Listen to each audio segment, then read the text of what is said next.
আমরা এখানে একটা মন্দিরে এলাম।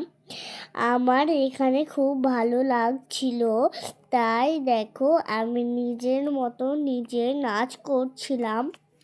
তোমরা যদি বলতে পারো তাহলে বলবে এটা কোথাকার মন্দির।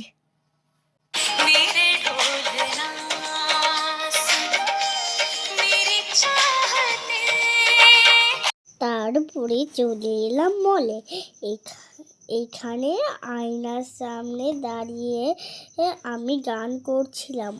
ওখানে যেই গানটা হচ্ছিল ওটাই করছিলাম। তারপর কিছু দেশ দেখে নিলাম।